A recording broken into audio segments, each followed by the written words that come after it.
Welcome to Human Athlete. I'm super excited to have one with me, Issa Batrane, GB beach volleyball player. Super cool to have you on here, man. Thank you. Thanks for inviting me on. Really excited to get chatting and kind of, get to discuss, a lot of different topics.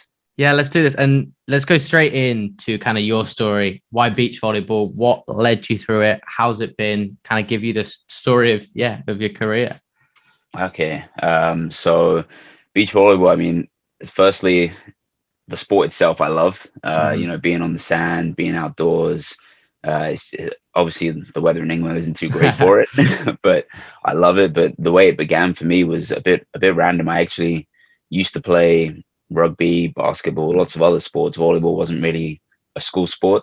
Hmm. And then when I was in secondary school, a local team in my local, like where I lived, Richmond Volleyball Club, came into my school for a lunchtime session. And I was just always like, yeah, let's play a bit of sports, like mix it up. I don't Yeah. mind. And then I was kind of okay at it at first. Like this was indoor volleyball. And then from there, I had the opportunity to train with the indoor team, with their club, got better at it, got invited to train with the and compete with the England junior indoor team. Mad. So from there, I kind of progressed to a full-time volleyball academy initially for indoor Yeah. volleyball. And it was there in the summer where the coaches then said to me, "Oh, you should give beach volleyball a try as well, like just to, play in the summer, get more touches, stay fit, all of that Hmm. type of stuff." And my main focus was always indoor volleyball. Um, and then in that first summer playing beach, I won the Junior British Championships, No way. and kind of like then the England beach volleyball coaches, like junior coaches, were also like, "You're pretty good at this sport as well. Like, Hmm. you move well, you're athletic, you have a good touch." And kind of just progressed from there. Like, went to university, and now I'm just training and playing full time. Amazing. Wow. So yeah, I did when I was doing my research, I did see that the you did really well in the juniors. Now obviously you're up to full kind of full senior level, whatever professional level. Has it kind of been like a jump and it's trying to like get yourself out there and put yourself across at this level? What's that been like? Yeah, I mean, like going from junior to senior volleyball is such a big jump. Like in any sport, it's like Mm-hmm. for football, England Yeah. under 21s to then like your senior first team, you're playing with like the big boys, and the level Yeah. is a lot different. Mm-hmm. For me personally, and my teammate Freddie, we're still a young team. Like you kind of peak at like 28 plus in the sport. Okay. Yeah. But we're finding ourselves getting better week on week, and we're definitely, unfortunately, COVID is happening at the moment Mm-hmm. with the pandemic, so there's not many opportunities to travel to compete. Yep. But we're finding ourselves getting better, and we're kind of excited to test it out against some top teams because we do believe that over time, like we will be like a team to be a force to be reckoned with, I guess, Yeah. as we move forward. So we're hoping so, and with all the hard work we put in, we're seeing the right progression, the right steps with our coaching team. So, yeah. Amazing. How has it been with COVID and everything? Is at the beginning, like when it all first started in March, everything was like we couldn't Mm-hmm. train, like everything stopped, the sporting world Yeah. stopped, so that was difficult. Like I was fortunate enough to be able to use like a home gym setup, Mm-hmm. and then my teammate Freddie also had one, so we managed to stay fit like that, Yeah. not so much like ball touches or Yeah. anything like that. But then now as we progress further along down the line, you know um, we have like elite exemptions by UK Sport, obviously Yeah. with our sports, so we can still, similar to like footballers, you can still train, do your job. Yeah. So for us, we're training all the time. We're in the gym as well, working out. So it's been nice, but obviously we haven't been able to go compete Yeah. abroad, which is kind of the big thing. Like, the world is similar to tennis. You have like your major events and then like your Yeah. smaller events. So we want to go compete on the circuit as much as possible. Mm-hmm. So we're just being patient, keep working hard, keep trying to make improvements. And then I guess the most difficult thing has just been because we have these elite exemptions.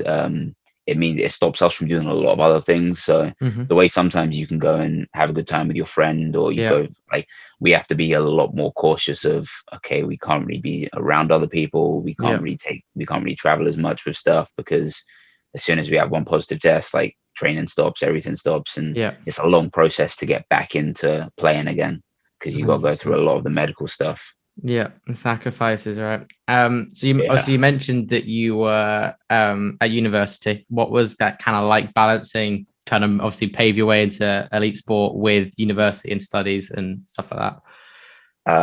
It was difficult a bit, but I think I was very lucky that my university, so I went to Bournemouth University, Hmm. they were super supportive of the like elite sport pathway and then also my studies. So, I had like a scheme called TAS. I had like a personal lifestyle advisor who helped me out with Nice. like balancing my time and everything. Hmm. The S&C team, the sport department, all of them were super helpful. And then I studied computing, so it's quite Nice. like full on. Hmm. Um, but even the staff there, like even when it came to my dissertation in my final year, I was able to still travel for training camps, for qualification tournaments and things, and Mad. still be able to do this remotely, via Zoom, or back then it was Skype. Zoom wasn't a thing. Yeah, it's so Yeah. weird. It's so weird to think like it was Skype back then. I mean, Skype is still around, but they haven't really jumped on the trend very well. No. But yeah, it was my university was super supportive of it, and I was really grateful to be able to come out of there with a degree and still having like progressed in my sport. But Hmm. it was difficult. That was similar with anything. Like there's that balance of you have to make sacrifices. You have to like, it's always fun seeing my friends the next morning. Like they've had such a good night out and all of this type of stuff. And I'm like, yeah, I just got in from training at like 7:30, 8 or whatever, and I got class all day. Yeah. Is it is it kind of that thing where, you've got to balance things and whatnot, but was it kind of like, okay, I always want to kind of follow through with university? How did that, like, was it a decision you just kind of decided in itself that you were like, okay, these things are going to go parallel? Yeah, it was definitely something that for me myself and also my family, Hmm. like a big thing was like, okay, we know that you're becoming a lot better at your sport, you're being successful, you got a scholarship, you got X, Y, Hmm. and Z, but like what they wanted to see me finish my studies and really Yeah. try and progress in that, because when we think about it, unfortunately, at the end of the day, it's you're one like really bad injury away, or Mm. potentially the potential of maybe not making it, Yeah. from like no longer being able to compete in your sport, and it's just a cutthroat world. You need to be producing results in order to um, keep playing and keep being successful. So 100%. it was important for me to finish the studies for sure. Yeah, makes a lot of Um, sense. and I would say to anybody as well that wants to compete in a high level sport, if you have the opportunity to study alongside it, and especially if there's an opportunity to get a scholarship to help reduce the costs, like Hmm. take it, because you don't want to like look back in X amount of years and be like, damn, like I got hurt and now I haven't finished my studies. I got to go Yeah. back through that route. Like if you can do it, there's going to be people there who want to help you through it. 100%. So bring looking at beach volleyball kind of in a really big general way in the UK, obviously. So it's not a huge sport, especially mostly probably because of the weather as well. Yeah. But with that popularity, obviously funding's difficult. I kind of get this real kind of like underdog mentality to the whole approach. Like in that you're kind of already facing not, probably, not one of the most popular sports in the UK, to then having to kind of like, imprint yourself on the world and the Olympics and world championships and everything like that, with kind of everything going against you. How do you see all that? How do you approach it? Oh man, it's difficult because a lot of the way we fund things is through ourselves. So, Hmm. potentially sponsors, or we might get a bit of funding from UK sport here or there close to an Olympic year. Yeah. Um, and I guess like the way we stick through it is just we have to we support ourselves. So we truly do back ourselves. Like Yeah. I think everybody in our camp, in our team, our coaches and the people we work with, like if they didn't truly believe in the progression that we're making and see the picture of, being at that elite standard, I think everybody at some point would be like, yeah, we kind of just have to move on, like start Hmm. to find other Yeah. avenues in life to kind of like work and stuff like that. So for me, I've always had like that mentality of like, in my sport, everybody's a giant. So my teammate Freddie is 6'8", 6'9". Hmm. Defenders on the world tour are like 6'4", 6'5". Yeah. Like I'm like 5'10", 5'11". Yeah. So I've always had that mentality of I'm the smaller guy, but I play with the big boys because I do all the physical, I do all the extra work that's Yeah. needed to compete at the higher level. So just having that mentality of like, it's going well, keep going. When days are bad, keep going. Like, not every single day is going to be perfect. Yeah. Like it probably at your most comfortable in the underdog place. Like that's kind of a thing. 100%. I've been there 100%. Like when I was out at club and stuff like that, I was kind of like, yeah, I'll thrive here. Like I thrive doing it on my own here. And it's kind of like, it's kind of a scary place that you can be that comfortable going up against the big boys and up against those moments. With that, how do you then approach, like, obviously you're trying to get into the Olympics this year. How's that going? And what's that then going up? Going, okay, we got to go up against these guys now. What's that looking like? I mean, so like at the moment, we have our Olympic qualification in the Continental Cup in Turkey in May. Nice. But honestly, right now, that's potentially in jeopardy of us not being able to even travel to that event, which would mean like the Olympic route for 2020 or Tokyo is completely gone, because Turkey are sky high with cases at the moment. We've been told if we go, it's only a problem for our country at the moment because we were doing so bad with COVID. If we go, we have to quarantine for 7 days, no training, no gym, and then be expected to perform at our best, which, having the mentality of like, we're still going to put in a result, or, it's difficult when you have to also not prepare right before the event in order to go. So we're still in the next like week, we're still finding out if we're still going to be allowed to go. Crazy. But, I guess for us, just, it's difficult. Like working hard to try and be successful is always going to be a big goal. But like, we know what we're capable of. So like future Olympics, future World Championships. And when we do go up against the big boys, we're always going to have that mindset of we have something to prove. Even when we played on the British tour, I've won a couple of British championships, and even the seasons after when I won like most valuable player or best defender, my mindset was still always like, there's a target on my back. I've got more to prove. Yeah. Like that was always the mindset. And until like for us, until we're number one team in the world, we have an Olympic medal, we have a World Championships medal, or like gold medal, we're always going to feel like there's more that needs to be done. And I think that drive is hopefully what's going to push us on days where things are a little more difficult. Yeah, it's like it's a scary drive. It kind of, I always feel like it's a bit of like darkness that you're using. You're using kind of a bit of dark energy that says, I want more, I want more, I want more. Yeah. And it's that like, it's a scary thing because I know so many people that lose themselves because of it. And whether they get there or they don't, they lose who they are in that process. And that's kind of the big thing with it.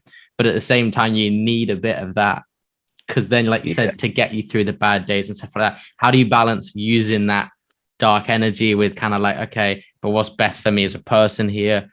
Do you think about that process?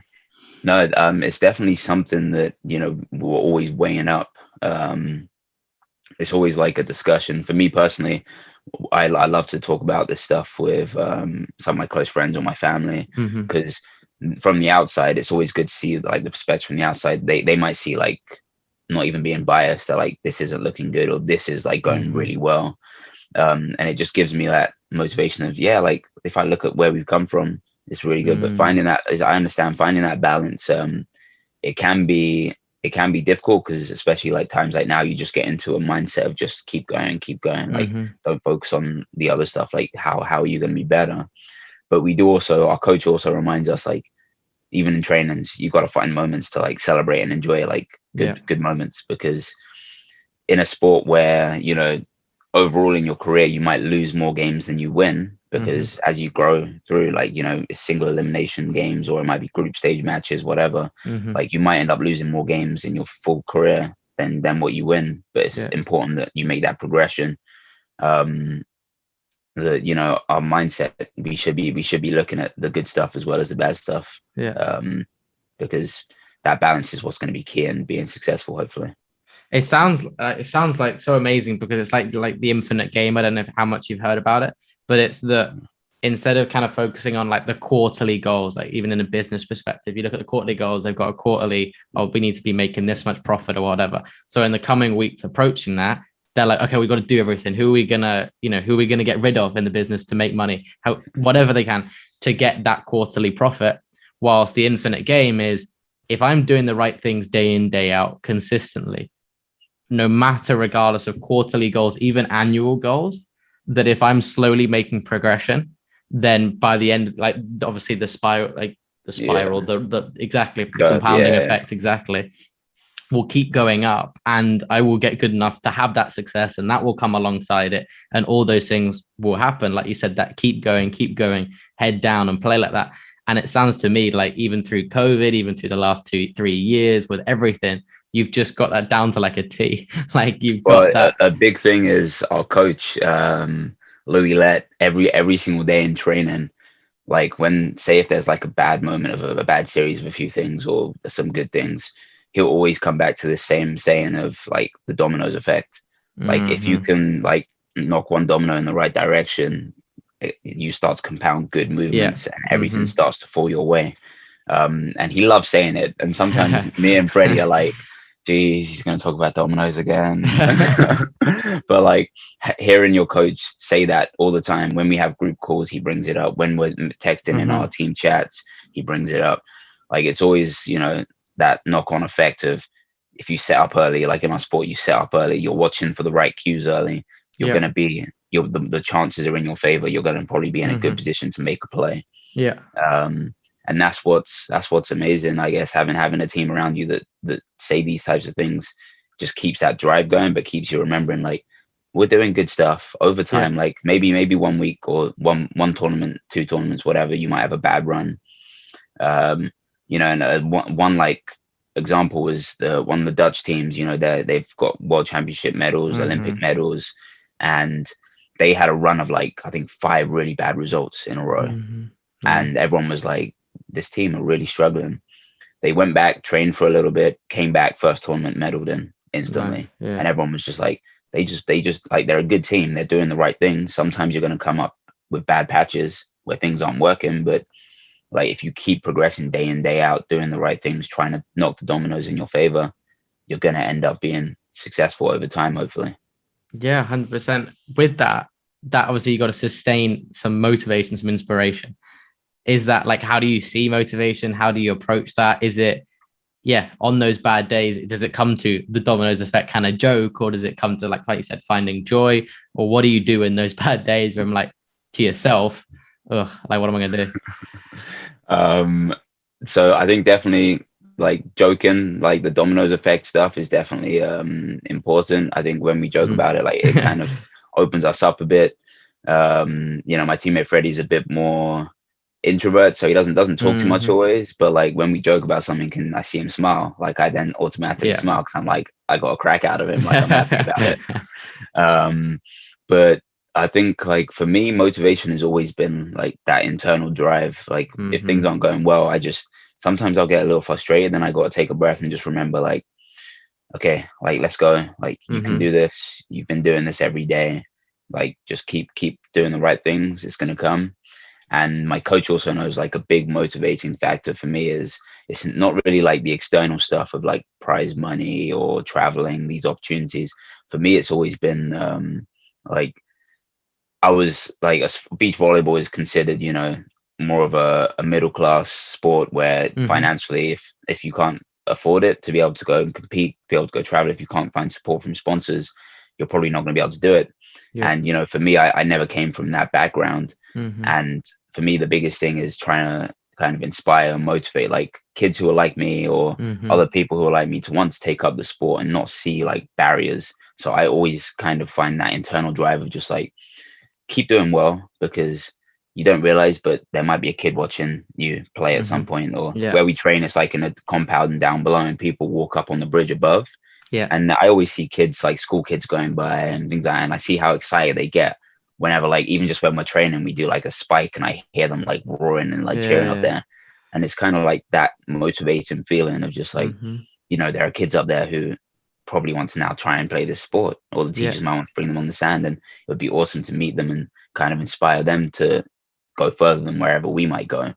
And that's kind of like an internal drive that I've always had to just want to be successful for somebody else to hopefully follow in my footsteps. Amazing. I can relate so much to that. My dream kind of recently, or even the last 3-4 years, has always been to reach the best platform I can through sport and through or through football, and play at the highest level. And with that comes the platform.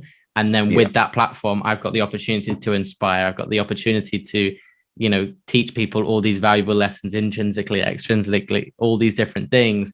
And it's so like similar. I can see myself, like I can relate to that so much, because it is that, like, I can do, and it becomes kind of like that unstoppable internal drive, because it becomes about other people, not yourself. And then you yeah, become pretty unstoppable in that, because no matter what happens to you, you're like, okay, I can find a way for someone else. And so yeah. you're not taking it to heart as personally, you're not taking it on your shoulders as much, into that they're attacking me and my ego, me and my identity. That's the thing. They're just getting in the way of my dream. Because people do believe like as you start to, and I've seen it with some people, unfortunately, as you start to get like a bigger platform, or you have opportunities to speak more, like people think that, you start to develop like an ego, or, Mm-hmm. and there's that level of like confidence, and not, not being arrogant. Like any professional sports athlete has to be confident in their Yeah. ability. Like there's that fine line between confidence and arrogance.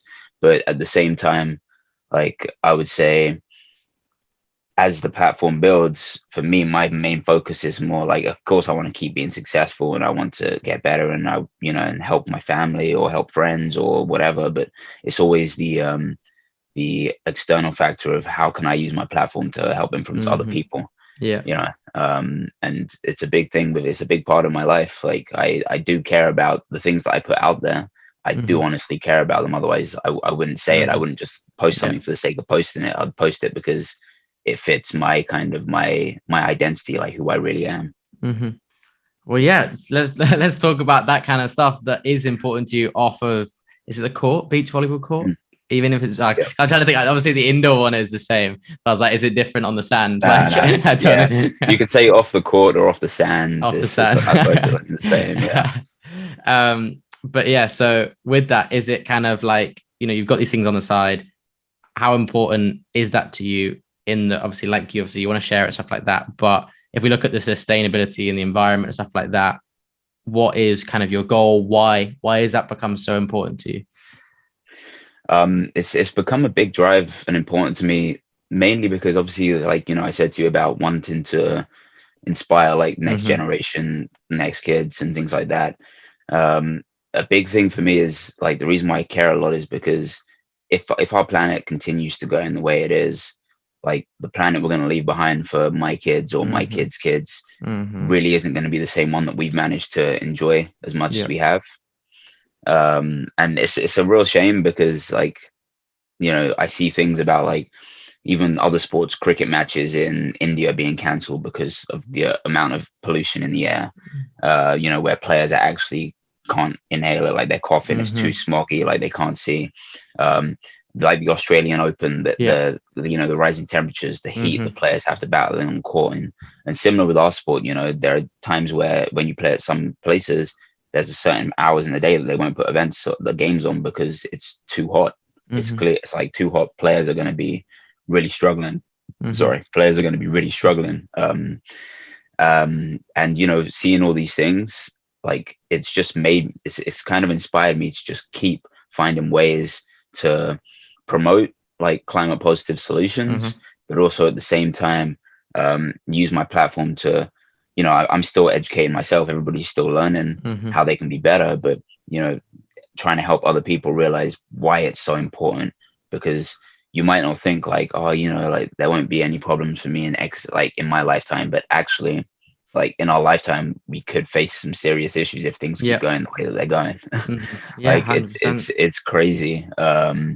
And like signing up, one of our partners signing up to be as an athlete for Planet representative with our Hilo Athletics. Mm-hmm. Another partner, Turmerico, I'm one of their sustainability ambassadors. I'm Nice. always looking for like ways that I can kind of impact and um, create positive change, and also find more platforms to be able to talk about how we can be better. Mm-hmm. And it really is just an important, I think it's a big part of my life now, because if I can just, like the biggest thing, one of the quotes I saw where somebody legitimately said to me, like, I love that you're sharing this stuff, but but like, how am I meant to be able to impact change just by doing this? And I said to the person, like, didn't know them, and like, I think they just followed me a bit through my sport. And I said to him, I was like, you got to think about it like this: if you potentially make a difference, like you change some habits, and then like you maybe tell your friends, or they tell their friends, or they tell their friends, and it spreads around. Like, one person who makes a change, think about if millions of people start to have that same mindset. That's where like the impact is going to be. It's not going to be like, I made one positive change today. It's going to be, can I sustain that change throughout my life now? And how can I spread that information? Or it might just be, telling your close relatives. And then if everybody does that around the world, geez, like the impact that's going to have is going to be ridiculous. Also known as the domino effect, right? Exactly. It's literally like, maybe my coach is on something. Wow, I saw something. Oh man, I saw something crazy 2 weeks ago. It said with 14 changes, you can talk to anyone in the world. With 14 relationships, like 14 connections. Oh, 14 connect. And if you think about it, if you look at everybody's either Instagram, Facebook, LinkedIn, everybody has way more than 14. Imagine you just put one thing out there, the network, it starts zipping around. And this is why I find it difficult that sometimes some athletes, I mean, obviously if they don't feel confident about it, that's fine. But if they elect not to sometimes use their platform to even try and make a small difference, I'm like, you have like look at LeBron James, his network, his platform. He puts out a message, millions of people, if not, I don't know how many, maybe a crazy amount see it. And like when he cares about something, it really opens up eyes globally on TV, like, because he says something, it gets shown on all different media platforms, whether it's good or bad. And like, if everybody starts to take that small mindset of like trying to impact change in different ways just by doing something or sharing it with a few of their close friends, like this world could really be like something different. Yeah, and it's one of the obviously the blessings of technology and how good it is. And I mean, then obviously my question is then how like the opposites of technology can be obviously very detrimental to our generation, our future generations. How do you see all that? I definitely agree. I think like it can be detrimental. There's so much going on that isn't what's the word?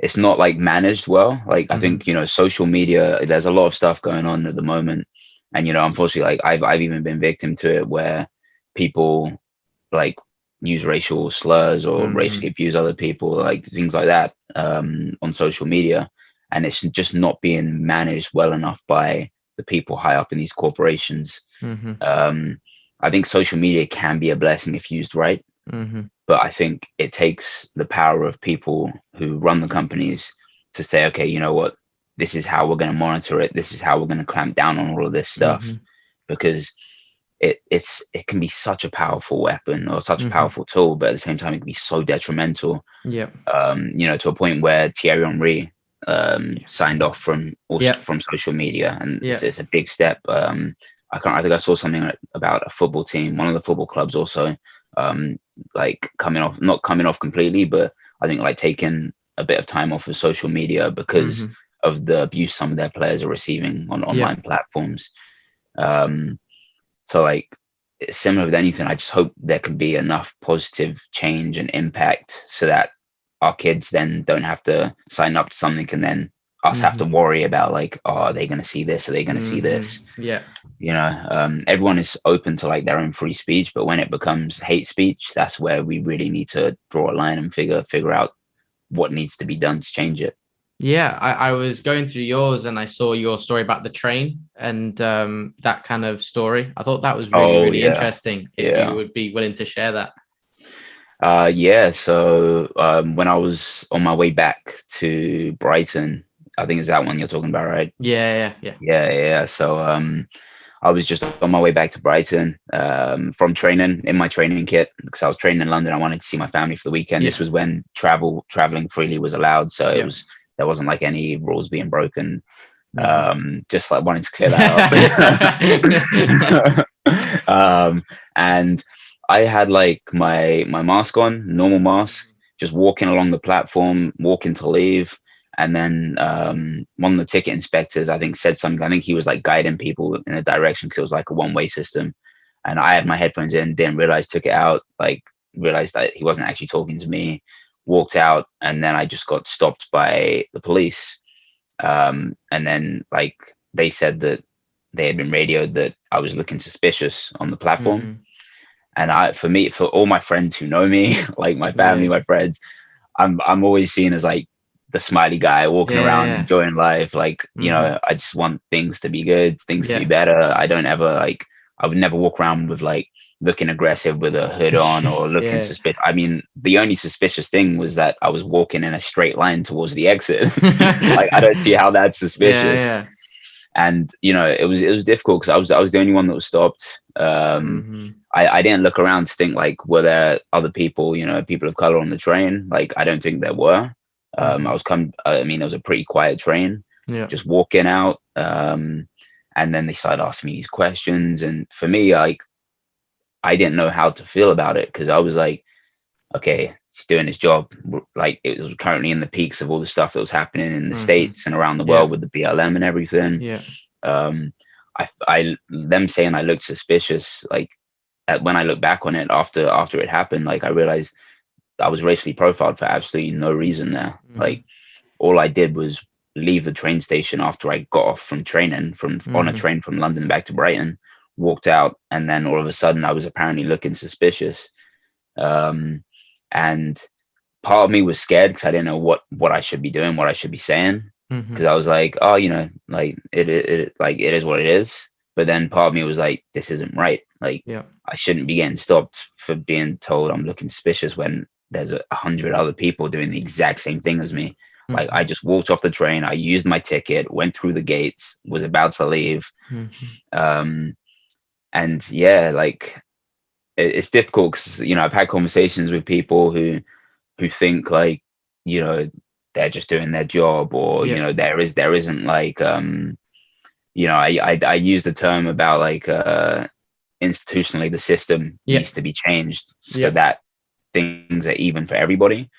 And it was difficult because I had conversations with people who believed that the system wasn't broken, and like, obviously Mm-hmm. they were living more privileged lifestyles and everything like that. And I was just like, you don't realize because you haven't been put in the same situation that I've been put in, or the Mm-hmm. same situation that many other people have been put in.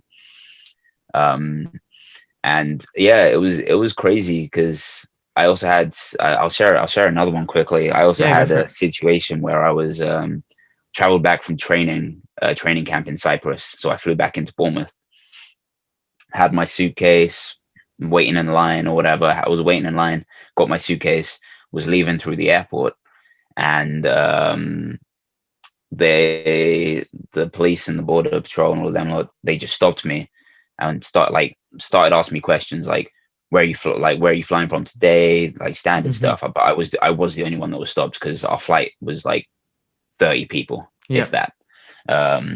And they started asking me questions like, did you pack your bag today? Like, they wanted me to take my bag out and like open it and start showing them stuff. But Yeah. then as soon as they asked like, oh, why were you in Cyprus? I was like, oh, I was on a training camp. We're preparing for like our Olympic qualification tournament. And then Mm-hmm. like they were like, oh, you play sports? Which sport? Beach volleyball, represent Great Britain and England. Mm-hmm. All of a sudden they were like, oh, okay, you can go Yeah. instantly. And I Mm-hmm. was just like, so I don't even see myself as like upper echelon. I'm not like a Yeah. LeBron James type figure, Yeah. like I'm not at that level. Like, hopefully one day I'll be at that level of trying to Mm-hmm. like influence sport and everything. But the fact that I was stopped for no reason, and then like it took me just saying, oh yeah, I came back from a training camp, for them to then be like, oh yeah, you can leave. Like, Mm-hmm. technically, if I was somebody that maybe was smuggling something in through my bags, and I just used that line, are you telling me that would work? Yeah. Like, and it's one of those where you look back and you're thinking, why was I actually stopped? What was the reasoning for it? Mm-hmm. And it's difficult conversations. It is. We had this on the first episode with one of my close friends, Brandon Santos, really good footballer, and he was talking about how there's two identities to his life that run him. He's got the footballer identity, which he tries to use as kind of sparingly as possible. I think what he said was, "I'm not a footballer. I just play football." and that because obviously there's a big stereotype around being a footballer, but then there's Yeah. obviously his identity of being a black man.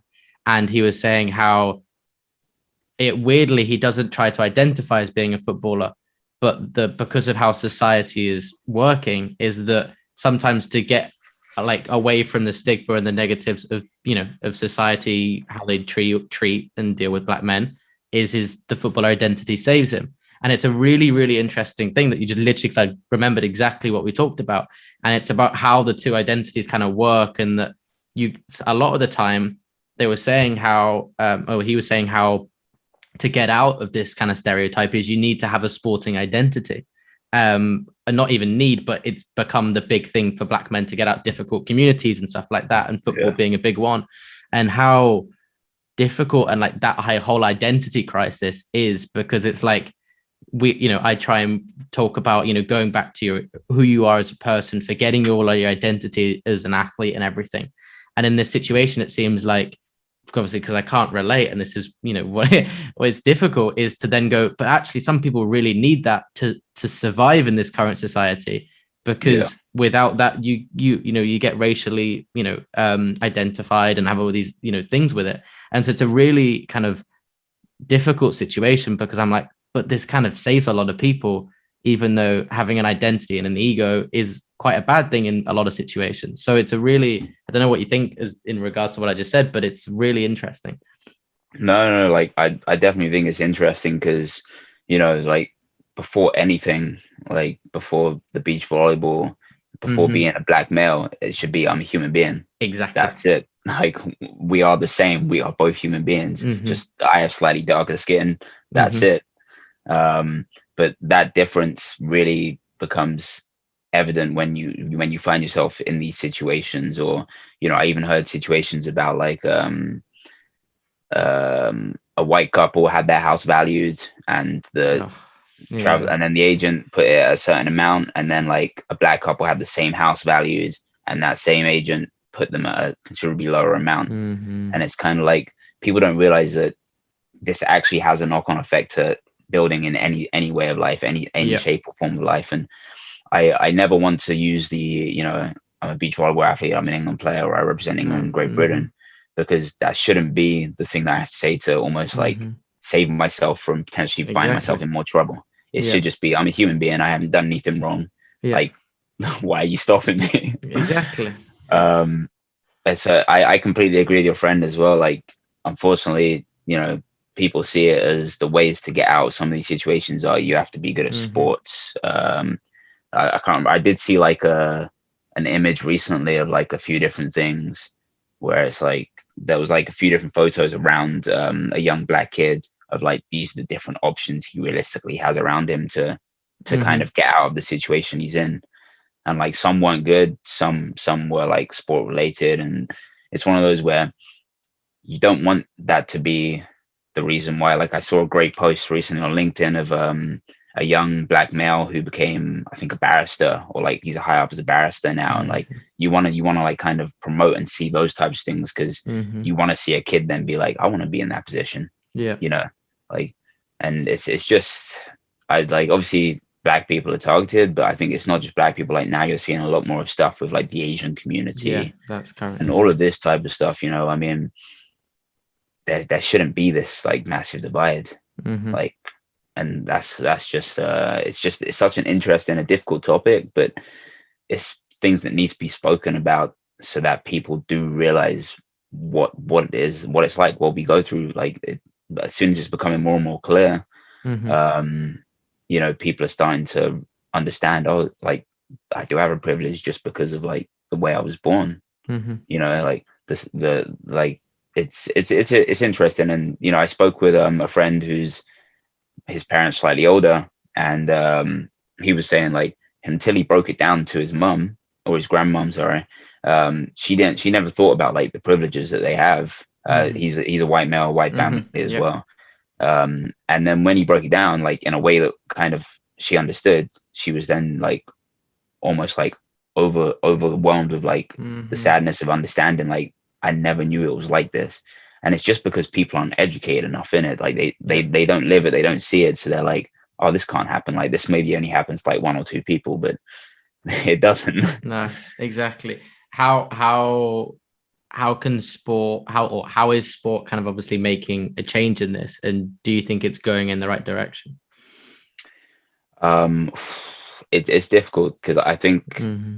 sport are trying to use the platform to be able to Yeah, that was just like said. educate Yeah. and move Hmm. things forward with this. But at the same time, like it's like I've been seeing a lot of media stuff recently with the footballers no longer taking a knee because it's not changing anything. Like they were taking Hmm. knees before the game, before the first whistle. Hmm. It's not changing anything. Players are still being abused on social media, or things are still being said. Like in, I can't remember which game it was recently. One of the players from like, is it Slavia Prague, or I can't Yeah. remember. Yeah. Um, you know, Yeah. Hmm. making a racial comment to one of the Celtic or Rangers, I can't I remember, think it was Celtic. Celtic. Celtic footballers, and it's kind of like, Mm. we want to see this change, but it needs to come from higher up. Yeah. Like, of course, we can start the conversation and have the conversation, debate, and talk about things Hmm. endlessly. But if people in powerful positions don't make these necessary changes, there's always going to be Yeah. people. And the great thing is like the recent generation of kids, like they're so outspoken on, sustainability, fighting Hmm. against like inequality, and Yeah. it's going to be interesting to see when they grow up. Like Hmm. they're going to be at the forefront of like the battle of trying to preserve whatever it is we're trying to make everything right. Hmm. But at the same time, people in powerful positions now should be seeing this and being like, okay, these are my potentially. I mean, I don't want them to think about it like this, but they need to be thinking these are potentially the next set of generation who are going to be voting for me if I want to stay Yeah. in my Yeah. position. Why am I not trying to change the way Hmm. that they want to see it as Yeah. well? No, And I yeah, think our generation has the kind of probably the biggest moral compass in terms of and being able to use it as obviously as freely as we do. So that's obviously incredibly interesting. But yeah, I think completely. I think like the athletes that we have and the platforms we have is incredible, and that's why we're both here talking to each other.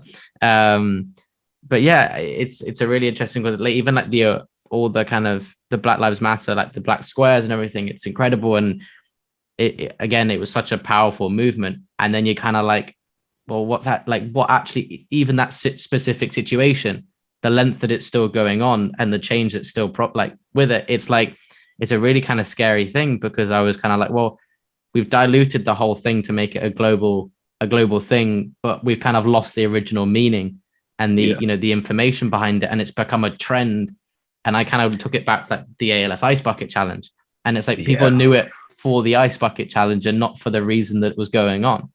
And exactly. that is kind of it's a difficult thing with like how good it is, but also what we lose in it. And it's tough because like you say, like it becomes a trend. Like I've seen so many people who have posted black squares, but then like have they gone on to educate themselves about the matter? What are they doing to kind of help Mm-hmm. with it? And like you say, because it's become a global thing, like you say, it's just been diluted down where people don't even think about the information. They just hear it and then they're Mm-hmm. like, oh, okay, yeah, yeah, yeah. But Yeah. they don't actually look into it and realize, okay, how can I be positive Mm-hmm. and how can I impact change right now? Yeah. Because it's like I said earlier, if a lot of people have these different thoughts of how they can impact change, you have millions of people that think about it, change will happen. There will be a big impact at the end of it. Mm-hmm. Yeah. And yeah, it's tough. Yeah, I think it's also like it's important to talk about these things wherever you get the opportunity. Like that was, for example, why I made that my first episode on here, and why I think again it was really cool to go, okay, let's bring that up with him like today, like let's do that because I think just that talking about it and stuff like that, it reminds people of what they can do Yeah, and what just bringing it back up again. I think it's always important. So, and these definitely. reminders are vital, I think, in the world that we live in because No, everything's so thank you. fast paced. Thank you though. Like, having the opportunity to discuss these things, sometimes a lot of people like they do shy away from it. Mm-hmm. Um, and it's good to kind of have people who, are advocates who want to be on the right side of hopefully positive change and positive impacts moving forward. So being able to have a platform to talk about it just keeps people's minds active of, okay, yeah, like we need to figure out a way to be better with it. So thank you for like having this type of discussion and having it as your first discussion as well in your first call. Yeah, I appreciate it. Thank you. I think it's what was I saying? I think it's like it's a thing where we have all these topics and whatever, and the point of this podcast is to go into depth with people and talk to, people about what they want to talk about and who they are. And I could have, I started with it, but I could spend the whole 30 minutes, 45 hour, whatever, talking about, oh, how do you how do you touch the ball down in volleyball? What was that game like, and all these things. But it's like, what goes on in your mind when you've got that opportunity to sit down and go, okay, what am I going to do now when I'm not working or not doing these things? And that's what's super interesting, because we do have these platforms through sports and through, athletic success or whatever you want to call it. And that's what's super interesting to now talk about with you. But what do you think? So do you think these things are kind of going in a positive direction? And I kind of tell that you got this positive thing. Okay, positive change, it will be there. Like, and how do you have that mindset? I just have faith. I have faith in humanity. Because it's like that thing, which is like when you've got this outward perspective, and I can tell you zoom out a lot and like look at it. Okay, but we can do the dominoes effect or whatever. And it's like, that's also kind of like, I've been like in those positions, and I'm like, oh, there's so many people that I want to change and I want to affect. And it's kind of like, there's so much compassion and generosity I've got to give, but it's like, how am I going to do that? How do you kind of like balance that external kind of giving perspective in a way? So how do I balance like that? Yeah, like that compassion that you've got to give and all these things. Cause it's like, I can see of how much you do and how much you can. And it's like, there's also like, oh, the world is suffering in a way. And do you get what I'm saying? Yeah, no. So it's always difficult because, there, like, when I want to, especially when I want to read up on stuff and educate myself, like in those moments, I feel kind of down and a bit like distressed sometimes of just like, this is going on and people really just allow it to keep going on. But like the way I think the way I balance a lot of stuff is just my family. Like I'm quite a family person. And being able to talk with them, like sometimes I won't always be able to see them, but even just like text messages or the odd call, like being able to discuss stuff with them, kind of just helps keep everything a bit more in shape. And it keeps fueling me and keeps giving me energy to be like, okay, I can keep going, I can keep at this. But like the other way that I want to hopefully try and balance it is being able to work with potential companies who have the means to be able to support these movements, to be able to support the change with some of their messaging or what they might be doing. Because of course I can do a lot myself, but if I have the backing of other people, the support from other companies, they also have the manpower to be able to make the change happen. And that's where like sometimes I do have to slow down a bit of like, okay, I still have to train, I still have to be good at my sports, like I care deeply about some of this stuff. And it's like the saying, there aren't enough hours in the day. Sometimes it does feel like that. Like I get home and I'm like, I need to get this amount of sleep, otherwise I'm not going to be feeling good like tomorrow for training.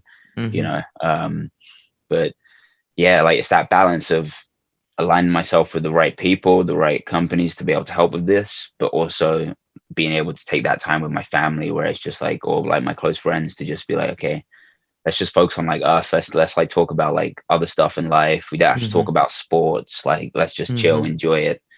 It can even be just sitting down and watching a movie with the family, and I'll be like, my mind's gone. Like I can just focus on that. Amazing. That real recharge. I do exactly. It really is a thing though. It's I think that kind of whole thing is really interesting, because I know there's quite a few people like us out there that are kind of like lost in this whole sea of like, oh my god, I absolutely love what I do, but I want to do so much more and give and like help all these things, and they lose themselves in that. So I think it's really interesting to talk about that and go, yeah, there's a lot of people who are like doing all this stuff. Okay, what do we now, like, what do those people do when they're going through life? What do they go through when they're thinking about all these things and wanting to do so much and stuff like that? So I think it's super interesting. It's like that. You want to be like a fly on the wall of some people and just see like when they're not like externally given everything they can with stuff, what are they doing to kind of just relax and find themselves again? Because it does take a lot of energy out of you. Exactly, it is. It's I think I always think that I go back to is like, okay, what are you going to do by yourself? Like when you're completely by yourself, no one's there. My quote that I use every time is, all of man's sufferings come from the inability to sit quietly in a room alone.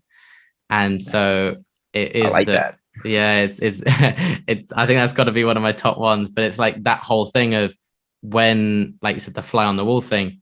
How are you when you're really alone, to then recharge, or to then say, okay, I need some family time, I need to recalibrate here, I want to give this. And that's always what I find so interesting about different people, is that how they approach that moment of that like, okay, I'm gonna go this direction, I'm gonna go that direction. Yeah. Well, How I mean, to be fair, like even yeah, when I find myself like alone, because I lived in the Netherlands for a period of time, mm-hmm, at university as well. There was like the times where like I preferred at times just kind of being in my own space, mm-hmm, like not having people around where I can kind of just do whatever. It might be mm-hmm, watching YouTube videos, it might be playing on the PlayStation for like an yeah, hour or whatever, mm-hmm, or a little bit longer. Like there's so many different things that sometimes, I'd want to play with my friends, but then I'd be like, actually, let me just play on my own a bit, like just yeah, focus on me and kind of let my brain kind of just focus on whatever that isn't to do with sports or yeah, what's going on in life. Um, so, there are times also where I just sit in the room and I might read, or mm-hmm, I might just listen to a podcast laying in bed. yeah, Um, and I'll definitely make sure it's a podcast that doesn't have information that I want to know. It'll be like just a okay, random oh, one, okay, or yeah, it might yeah, be like I put on like currently in my downtime I'm rewatching Scrubs, the yeah, TV okay, show. yeah, yeah, yeah, So I'll have that on just in the background, yeah, and like I know what happens in it. So it's something that's just like white noise, but I can laugh about it. And if I yeah, hear stuff, otherwise I'm just laying in bed, yeah. So it would just be stuff like that. Yeah, how are you in your own company? I think is such a big thing, and something people again can spend so much more time with themselves and in that moment, No, to recharge, to then know what to do and stuff like that. The final question we always have on this podcast is a kind of a deep one, but what makes you more than a beach volleyball player? What makes you human? um, I think what makes me human is like it's a good and a bad thing. I think I just care too much about like Mm-hmm. what's going to happen further on down the line. Mm-hmm. Like it might not be directly linked to me, but I care too much about, you know, the kids who might look up to me or other athletes, my kids in the future, whoever I might end up being married to. Like I care about like my family. I care Mm-hmm. about all of the aspects surrounding their lives moving forwards, like further on down the line. That um, I think that passion to want to help so many is it's kind of what makes me human. But sometimes I just care too much, which sometimes my coach is like, you just need a day for yourself. Yeah. Don't focus on this other stuff. Take a day for yourself and recharge, and then you'll come back fighting. And I Mm-hmm. think that's what makes me human. Amazing. I think it is always that thing, and that sensitivity or that caring, is it a curse or a blessing? But Yeah, it's always going back to like, that's made me who I am. That's given me these opportunities. That's made me got this far in sport. That's made me got this far as a person. That's created these values. So it's a blessing outright. And there are things that, obviously, like you said, there'll be tough days and stuff that become of it that other people won't necessarily understand. Like, why do you care so much about something that hasn't yeah, happened yet 60 years down the line or whatever it is? And it's kind of like, well, that sensitivity also makes me want to do the things that I do. And it gives me, like you said, going right back to that first 10 minutes, that internal drive, that yeah. what makes you an athlete as well. So I think that's a brilliant answer. Thank you, thank you. But yeah, thank you so much for coming on. Is there anything else that you want to add, or? No, I think just thanks for having me on here. If people are like genuinely interested, I always say like, you can follow me on social media Yeah. platforms, but also like I've said to everybody that I meet, if you ever want to just have a chat about stuff, please never feel like shy to message me. I'll always try and Amazing. message back, and I'm always happy to talk about whatever it might be. So yeah, I'm just open and always happy to help. So yeah. Amazing. Wow. Thank you so much for coming on. I really appreciate it. Thanks for having me.